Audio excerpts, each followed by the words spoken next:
Avant de plonger dans cette histoire incroyable, pensez à vous abonner à la chaîne et à activer la cloche. Ici, chaque récit a quelque chose à dire, et vous ne voudrez pas en manquer un seul. Un mardi matin calme, dans la ville de Richmond, en Virginie, le quartier de Westwood s'éveillait doucement sous une lumière dorée de fin d'hiver. Les rues étaient propres, les haies bien taillées, et les voitures haut de gamme brillaient sous le soleil pâle. Les habitants, pour la plupart blancs et fortunés, marchaient tranquillement en tenue de sport, un café bio à la main. C'est dans ce décor ordonné que Margaret Collins, 75 ans, entra dans le supermarché Millstone Market, un établissement haut de gamme connu pour ses produits bio, ses fromages importés et son personnel en uniforme impeccable. Elle poussait lentement un caddie en métal, le bruit régulier de ses pas étant ponctué par le discret toc-toc de sa canne de bois sombre, sculptée avec soin. Un objet simple, mais porteur d'histoire. Son manteau gris, usé au coude, détonnait dans ce lieu où la norme était le cachemire. Ses cheveux argentés, tirés en un chignon soigné, contrastaient avec ses lunettes rondes anciennes. Elle semblait sortir d'un autre temps. Mais ce qui frappait le plus, c'étaient ses yeux, une profondeur tranquille, une paix mêlée à la vigilance, comme celle de ceux qui ont vu plus que ce monde n'est prêt à entendre. Elle avançait sans hâte, examinant les étiquettes avec soin. Elle comparait les prix, lisait les compositions. Elle s'arrêtait parfois, posait une boîte, en reprenait une autre. Elle ne dérangeait personne. Pourtant, dans cette bulle aseptisée, elle dérangeait. Au poste de sécurité, situé près de l'entrée, 3 jeunes hommes surveillaient les écrans de vidéosurveillance avec plus d'ennui que de professionnalisme.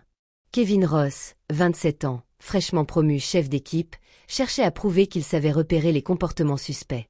Il croisa les bras, regardant l'écran avec une moue faussement concentrée. Elle agit bizarrement. Elle fait semblant d'être lente. Regarde comme elle vérifie les angles. Tyler McCoy, 24 ans. Es esclava. Tu parles d'un agent double.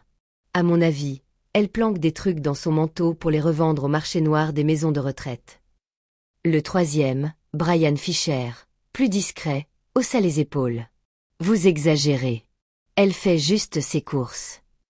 Mais Kevin ne lâchait pas sa cible. Il masure l'image. Non. Tu vois pas? Elle reste longtemps dans les rayons. Et c'est quoi cette canne? Un compartiment secret. Ils ricanèrent. Ce qu'ils ne savaient pas, c'est que Margaret Collins n'était pas une retraitée ordinaire. Son passé, gravé dans les cicatrices invisibles de son corps et de son cœur, n'avait rien à voir avec ce qu'ils imaginaient. Ils ignoraient tout de ces années dans les marécages vietnamiens, de ces nuits passées sous le feu, du sang, des cris, des décisions impossibles. Ils ignoraient les médailles rangées dans une boîte en bois chez elle, les lettres d'anciens soldats lui disant merci de m'avoir sauvé. Pour eux, elle était juste une vieille femme noire, dans un quartier qui ne lui ressemblait pas. Alors ils décidèrent d'agir. Ils quittèrent leur poste, traversèrent les rayons, et la suivirent à distance comme une meute. Margaret sentait leur présence. Elle n'avait pas besoin de se retourner. Elle savait reconnaître l'hostilité silencieuse. Elle l'avait vécue. Trop souvent. Dans l'allée des produits ménagers, elle se pencha lentement pour ramasser une boîte de savon à lessive tombée d'un rayon. Son dos craqua légèrement. Elle grimaça discrètement. C'est à cet instant que Kevin s'approcha sans prévenir, et saisit son bras. « Mahem, vous allez devoir nous suivre. On a vu ce que vous avez fait. » Margaret tourna doucement la tête vers lui, ses yeux calmes mais durs. « Je n'ai rien fait. » Kevin raffermit s'apprissait. On verra ça dans la salle de sécurité. Tyler, derrière elle, ouvrit son sac sans demander la moindre autorisation. Elle voulut protester, mais elle se retint. Une scène ici, maintenant, serait contre-productive. Elle inspira profondément. L'air du magasin sentait les produits frais, les nettoyants chimiques, et un parfum de mépris. Margaret savait ce que cela représentait. Une femme noire, âgée, silencieuse, dans un monde qu'il avait déjà effacé 1000 fois. Accusée sans preuve, cernée par des jeunes hommes en uniforme. Elle avait déjà vu ce regard. Celui de ceux qui se croient supérieurs.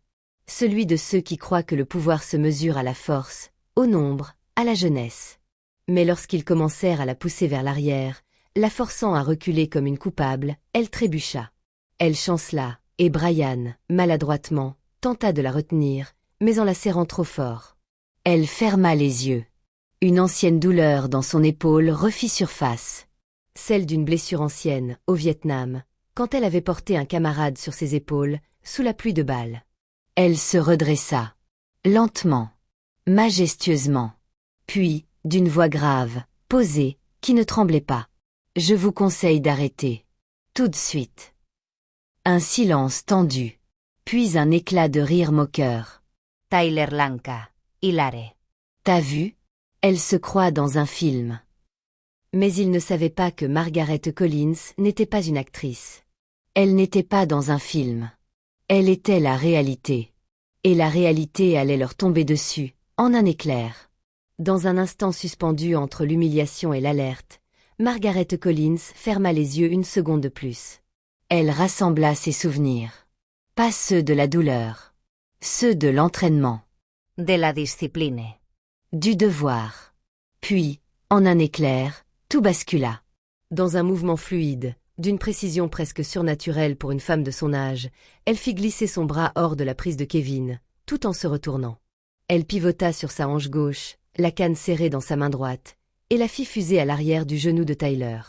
Il perdit l'équilibre, surpris, son pied glissant sur le carrelage immaculé. Il chuta lourdement sur le dos, son souffle coupé. Brian, le plus lent à réagir, recula par réflexe. Mais il n'en eut pas le temps. Margaret bondit d'un demi-pas, attrapa son avant-bras avec une maîtrise parfaite, et, dans une torsion rapide, plaqua le jeune homme au sol, face contre terre, tout en lui tordant le poignet dans une clé articulaire parfaitement exécutée, appliquée avec la rigueur d'un ancien instructeur militaire. Le craquement sourd fut suivi d'un cri de douleur. « Ah! Putain! Lachezmoi. Vous me cassez le bras. » Margaret ne tremblait pas. Son souffle était stable. Son regard, dirigé vers le sol, ne reflétait ni peur ni colère. Juste la concentration d'un soldat qui savait exactement ce qu'elle faisait. Un calme glacial. Tout autour, le supermarché se figea. Les clients, d'abord incrédules, sortirent leur téléphone. Une femme poussa un cri, un homme recula en trébuchant contre son caddie. D'autres s'approchèrent, attirés par les cris, les caméras, et surtout cette scène surréaliste. Une vieille femme droite, statique comme une colonne de bronze, debout entre deux hommes au sol, l'un gémissant, l'autre hébété. Un enfant demanda à sa mère. « Pourquoi la mamie a fait ça, maman ?» La mère ne répondit pas. Elle regardait Margaret avec des yeux agrandis par la surprise et une sorte de respect inconscient. Margaret, elle, replaça doucement sa canne au sol, se redressa avec élégance et croisa les mains derrière son dos, comme lors d'une inspection militaire. Elle ne cherchait pas à fuir. Elle attendait. Son regard se dirigea vers les portes automatiques du magasin, d'où un employé venait de prévenir les autorités. Mais ce ne fut pas la police qui franchit le seuil en premier. C'était un vieil homme en imperméable beige, grand, droit malgré son âge, avec des cheveux blancs rasés de près et des yeux d'un bleu perçant. Il poussait un petit panier rempli de provisions simples. Il s'était arrêté net à l'entrée, son regard cloué sur la silhouette de Margaret. Son baisi changea. Un mélange d'incrédulité, de souvenirs brusquement réveillés, et d'émotions pures. Il s'approcha lentement, comme si le temps avait reculé. « C'est bien vous », souffla-t-il, la voix fêlée. Margaret leva légèrement les yeux, un mince sourire au coin des lèvres. « Oui, général. » Margaret Collins. Première division médicale de combat. Vietnam. 1971. Un silence tomba comme un rideau sur tout le supermarché. Plus un souffle. Même les enfants se turent, sentant confusément la solennité de l'instant. James Rutledge, général à la retraite, ancien commandant du 3e corps expéditionnaire, s'avança de quelques pas. Il tremblait légèrement. Il s'arrêta devant Margaret et lentement, prit sa main, la serra avec une douceur respectueuse et s'inclina légèrement. Puis, se tournant vers la foule et surtout vers les agents toujours au sol, il déclara d'une voix forte, claire et chargée de colère contenue. « Vous venez de maltraiter une ancienne héroïne de guerre. Une femme qui a sauvé des dizaines de soldats sous le feu ennemi. Une femme qui a traîné un pilote blessé sur 3 kilomètres de jungle, sous les tirs croisés, sans jamais lâcher prise. Une femme qui a reçu la Silver Star, la Purple Hat, et qui a dirigé des unités de secours quand vous n'étiez même pas né. Il marqua une pause, les yeux fulminants, les poings tremblants. Et vous l'avez traitée comme une voleuse. Parce qu'elle est noire. Parce qu'elle est vieille. Parce qu'elle ne vous ressemblait pas. Quelle honte! À ce moment-là, alors que le silence pesait encore dans le supermarché, les portes vitrées s'ouvrirent brutalement. Le directeur de l'établissement, Richard Alpern, un homme corpulent au costume froissé, accourut, le visage rouge et transpirant, visiblement affolé par les appels des clients et des agents de sécurité. Juste derrière lui, 2 voitures de police venaient de se garer précipitamment. Les gyrophares s'étaient éteints mais leurs lumières rouges et bleues clignotaient encore contre les vitres du magasin. 4 policiers en uniforme entrèrent d'un pas rapide, main prête à saisir leur ceinture. Mais en quelques secondes, tout s'arrêta. Le regard des officiers tomba sur le général James Rutledge, toujours debout près de Margaret, l'air solennel, et sur les 3 jeunes agents de sécurité gémissant au sol. Les policiers s'arrêtèrent net. 2 d'entre eux connaissaient bien le général à la retraite. L'un murmura, bouche bée. C'est elle? La fameuse infirmière du 71e bataillon médical? Le général, sans lever la voix, déclara simplement. Messieurs, il n'y a eu ici qu'un profond manque de respect, suivi d'un acte de défense maîtrisé. Madame Collins a réagi avec retenue. Elle n'a blessé personne. L'un des officiers s'avança vers Margaret, lentement, puis ôta sa casquette, la tenant contre sa poitrine. Madame Collins, au nom de la ville de Richmond, je vous présente nos excuses. Les caméras étaient toujours là. Des clients filmaient en direct, des extraits circulaient déjà sur les réseaux sociaux. L'histoire prenait vie, sous des milliers d'yeux.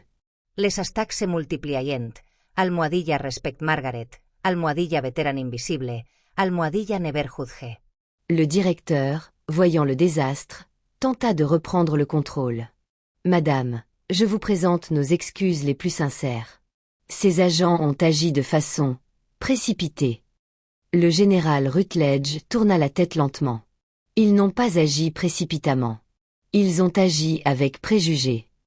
Face à cette réalité, les 3 agents furent suspendus sur le champ. Une enquête interne fut annoncée, mais pour beaucoup, le mal était déjà fait. Il ne s'agissait pas seulement de Margaret. C'était toute une histoire effacée qui ressurgissait. Le matin suivant, les journaux locaux en firent leur une. Une héroïne oubliée, Margaret Collins, vétérane du Vietnam, humiliée en plein jour. Mais ce n'était que le début. Dans les heures qui suivirent, les grands réseaux nationaux s'emparèrent de l'histoire. CNN, NPR, NBC. On retrouvait des photos d'archives de Margaret en uniforme kaki, les mains couvertes de bandages, à côté d'un hélicoptère, en train de secourir un soldat blessé. On parlait de ses décorations, de son parcours exceptionnel, de son silence modeste depuis toutes ces années. Un ancien camarade d'unité déclara à la télévision. Elle nous a tous sauvés plus d'une fois. C'était une légende vivante, que l'Amérique a oubliée. Des lettres affluèrent. Des anciens combattants, des jeunes femmes noires, des enfants envoyèrent des messages à Margaret. Une jeune lycéenne écrivit. Madame Collins, vous m'avez appris qu'une femme noire peut être une guerrière, même dans le silence. 3 jours plus tard, la mairie de Richmond organisa une cérémonie d'urgence sur les marches de l'hôtel de ville. Une foule immense était rassemblée, anciens combattants, habitants, journalistes, étudiants. Des drapeaux flottaient, et le silence régnait. Margaret, dans un tailleur bleu marine, montée sur une petite estrade, s'adressa à la foule. Elle ne tremblait pas. Elle parla avec lenteur. Chaque mot pesait. Je n'ai jamais voulu humilier qui que ce soit. Mais je ne permettrai jamais qu'on me traite comme une criminelle simplement parce que je suis vieille, noire et silencieuse. Elle marqua une pause.